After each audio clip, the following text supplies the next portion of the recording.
किसान साथियों राम राम। आशा और उम्मीद करता हूं कि आप सब ठीक ठाक होंगे। साथियों, आज एक अहम समस्या जो किसान के सामने बहुत लंबे समय से आ रही है, उस समस्या का जिक्र करने जा रहे हैं। और जो नई छापेमारी राजस्थान के अंदर चालू हुई है और जारी है, उसका भी जिक्र करने जा रहे हैं। साथियों, ये समस्या किस चीज़ की है? आप सभी को पता है कि लगभग लगभग 1.5-2 वर्ष से किसान को डीएपी के लिए तक मारामारी करनी पड़ रही है, यूरिया के लिए लाइनों में लगना पड़ रहा है।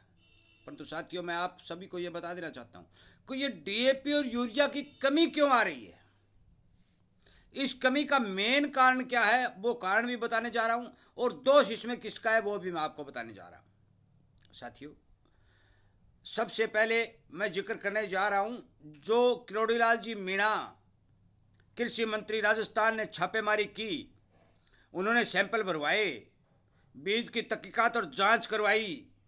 तो मान के चलो कि जिस तरह मैं कहता हूं ना कि भी अकेला चना पहाड़ नहीं फोड़ सकता, उसी तरह किरोड़ीलाल जी मीणा भी अकेले चना पहाड़ नहीं फोड़ सकता। ये चीज साबित हो चुकी है। आप मत साथ दो, घर बैठे रहो, मत बोलो सोशल मीडिया के ऊपर, गाने बजाने सुनते रहो, और जो आदमी अगुवाई करने करता है, जो किसान की आवाज उठाता है, उसका समर्थन ना करो तो वो अकेला ही होगा। जिन अधिकारियों को बीज के सैंपल लेकर तहकीकात करने की जो जांच की जिम्मेवारी दी गई थी, उन अधिकारियों ने स्पष्ट रूप से रिपोर्ट जाहिर की है कि बीज के अंदर कोई कमी नहीं है। साथियों, जब मौके पर छापामारी हुई, उस टाइम सारा का सारा नकली बीज पकड़ा गया, परंतु सैंपल की रिपोर्ट ओके आई। क्यों आई? क्योंकि सारा मिली भगत का खेल चल रहा है।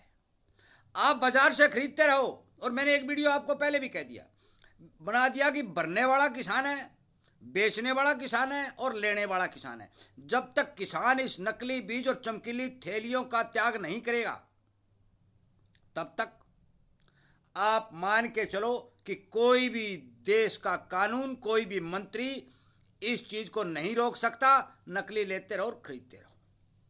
और इसीलिए मैं कहता हूं कि जो मुहिम मैंने जागरूक करने की, जागरूकता फैलाने की, किसान को सचेत करने की चलाई है, इस मुहिम का साथ देकर के ज्यादा से ज्यादा किसानों तक इस तरह की जानकारी साझा करके, इस चैनल को सब्सक्राइब करके, संख्या बढ़ा करके, इन बातों का समर्थन करके प्रचार करने की कृपा करें, ताकि किसान का भला हो सके। खाद नहीं मिल रही है, किसान नेता इक्का दुक्का किसान नेता बोल रहे हैं, बाकी किसी भी किसान नेता का एक भी जगह धरना बता दो आप भी, इस जगह डीसी ऑफिस के आगे धरना दिया और खाद के लिए दिया, इस तरह मुख्यमंत्री के आगे धरना दिया और खाद के लिए दिया। साथियों, अंधेर नगरी, चौपट राजा, टकई शेरभज और टकई शेर खाजा, मैं स्पष्ट तौर पर कहना चाहता हूं कि जो किसान नेता हमारे बने हुए हैं, उनके ऊपर भी मुझे आज बोलना पड़ रहा है, क्योंकि वो भी किसान की मदद करने के लिए खाद के मामले में आगे नहीं आ रहे हैं। नंबर 2, भारत की सोशल मीडिया और अंतर्राष्ट्रीय मीडिया बहुत मजबूत है, और इन्हें यदि किसी के घर के अंदर थोड़ी लकड़ी टूट जाती है, तो वहां पर सोशल मीडिया और अंतर्राष्ट्रीय मीडिया के जमावड़ा लग जाता है, और यदि कोई मर्डर हो जाता है तो 50-50 स्पीकर उसके आगे लगा देते हैं। तो साथियों, ये मीडिया भी आज किसी भी तरह की इक्का दुक्का जगह को छोड़कर खाद के बारे में आवाज नहीं उठा रही है। यह हाल है हमारा, देख लो आप। खाद की कमी आने का सबसे मेन कारण कि सरकार जो यूरिया और डीएपी के ऊपर लगातार सब्सिडी किसान को दे रही है। साथियों, यह बहाना बनाते हैं कि समुद्री रास्ते दूर से आना पड़ता है, यह महंगी आनी पड़ती है, यह रूस का और उनका यूक्रेन का युद्ध चल रहा है। भाई कुछ भी चलो, कंपनियों को जो सब्सिडी आप दे रहे हो वो समय पर जारी क्यों नहीं करते? जिन कंपनियों को भारत के अंदर खाद बेचने का लाइसेंस है, जो बाहर से सामान मंगा करके खाद लगातार वितरित कर रही हैं, उन्हें सरकार डायरेक्ट सब्सिडी उनके खाते में प्रवेश भेजती है और किसान से कुछ पैसा लेती है। दोनों मिलाकर के कंपनी का जो भी रेट है उसका पड़ता लगता है, वो क्या करती है कि किसान को खाद उपलब्ध कराती है। परंतु सरकार यदि समय के ऊपर सब्सिडी उन्हें नहीं जारी करती है, तो कंपनी खाद बेचने के लिए हाथ पीछे खींच लेती है, और जितने बैग की सब्सिडी सरकार कंपनियों को देती है, उतने ही बैग किसान को खाद उपलब्ध होती है, और वो बैग पर्याप्त नहीं है, और जिनके कारण लगातार किसान को डीएपी हो, यूरिया हो, दोनों ही खादों के बारे में मारामारी झेलनी पड़ रही है। साथियों, ये झूठी बात नहीं है। आप मत उठिए, मत बोलिए। अकेले जिस तरह किरोड़ीलाल जी मीणा ने अकेले छापेमारी की, कितने दिन करेंगे? केंद्रीय कृषि मंत्री जब राजस्थान में आए तो उन्होंने इस बात का जिक्र तक नहीं किया। शिवराज जी जो दादा हैं और हमारे यहां किसानों के बहुत हितैषी माने जाते हैं, उनने इस बात का जिक्र तक नहीं किया। ये कहते हैं प्राकृतिक खेती कर लो, पत्तों से खाद बना लो, गाय के गोबर को खेत में डाल दो। साथियों, इस तरह की जानकारी, इस तरह के प्रोग्राम ये सरकार के नुमाइंदे कर रहे हैं, तो खाद कौन दिलाएगा? ये तो खुद चाहते हैं भी किसान खाद खरीदे ही नहीं और इतना पैदावार करे ही नहीं, और वो भूखा मर जाए। ये स्पष्ट रूप से सामने आ चुकी है, क्योंकि 2 वर्ष के अंदर जितनी खाद की दिक्कत देखी गई है, उतनी आज तक कभी नहीं दिखी गई। कुछ किसानों ने तो अपने पशुओं के लिए हरा चारा जो बोया है, उसमें भी डालने के लिए डीएपी नहीं मिली। और अब जो नकली मिलती थी, उससे कुछ किसान संतुष्ट हो जाते थे, नुकसान होता था उसको झेल लेते थे। अब नकली वाली यदि बंद कर दी तो असली का तो खोज खुर नामो निशान भी नहीं है। साथियों, मेरी तमाम किसान के अगुवाई करने वाले, तमाम सोशल मीडिया के ऊपर काम करने वाले, तमाम अंतर्राष्ट्रीय चैनलों के ऊपर काम करने वाले, तमाम सरकारी नुमाइंदों जो हम चुनकर हमारे भाई बंधु और रिश्तेदारों को उस देश की सबसे बड़ी पंचायतों में भेजते हैं, और उन्हें इसलिए भेजते हैं कि ये हमारे लिए काम करेंगे। हम उन्हें गाड़ियों के अंदर लाल बत्तियों में घूमने के लिए नहीं भेजते।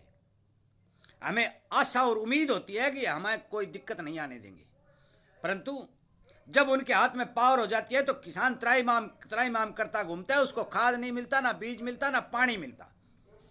आप सब देख चुके हैं, जितनी भी नहरें हैं, 7-8 महीने से किसी भी टेल के ऊपर पानी पूरा नहीं है, किसी भी किसान के पास खाद नहीं है।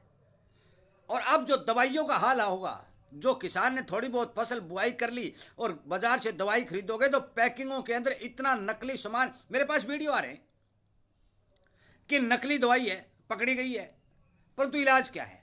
उसका जो सैंपल जाएगा, अधिकारी जो है उसको यस करेंगे, उसको सर्टिफाइड करेंगे ये सही है, कुछ बिगड़ने वाला नहीं है। साथियों, आप एक बात की गांठ बांध लो, जितने भी नेता लोग आपके संपर्क में हैं, जितने भी हमारे नुमाइंदे आपके संपर्क में हैं, आप उनसे सिर्फ 2 चीज मांग लीजिए यदि किसान हो तो। एक खाद और बीज, दवाई, और दूसरा पानी। यदि आपको ये दोनों चीज मिल जाएंगी तो मान के चलो कि आपकी खेती की कामयाबी को कोई रोक नहीं सकता। और दोनों ही चीजों को आपसे छीना जा रहा है, दोनों ही चीजों से आपको वंचित किया जा रहा है, जिस कारण आपको अनेक तरह की कठिनाई पैदा हो रही है और लगातार आमदनी घटती जा रही है। साथियों, मोटी मोटी बात मैंने आपको बताई। मुझे नहीं लगता कि आने वाले समय के अंदर सरकार समय के ऊपर सब्सिडी जारी करके आपको पूर्ण रूप से खाद उपलब्ध कराएगी, और आपको इसी तरह से टकरम टकरा होना पड़ेगा। गर्मी और सर्दी में लाइनों में भी लगना पड़ेगा, और नकली भी मिलेगी। काम सारे ही होंगे। जब तक आप अपने नुमाइंदों को इस बारे सचेत और सावधान नहीं करेंगे, जब तक उनको जाकर के ये बात बताने की कृपा नहीं करेंगे, उनको साथ लेकर के अफसरों के आगे धरना नहीं देंगे, तब तक ये काम नहीं चलने वाला। साथियों, मेरे वीडियो को ज्यादा से ज्यादा शेयर करें और उन नुमाइंदों और नेताओं तक पहुंचाएं, क्योंकि यह भारत लोकतंत्र है, यहां लाखों नेताओं का राज है, और उन नेताओं के हाथ में पावर है। जितनी पावर है वो अफसर से भी 10 गुना ज्यादा उन नेताओं के हाथ में है। वो सब कुछ कर सकते हैं, समय पर सब्सिडी भी जारी करवा सकते हैं, समय के ऊपर वो किसान को खाद भी दिलवा सकते हैं।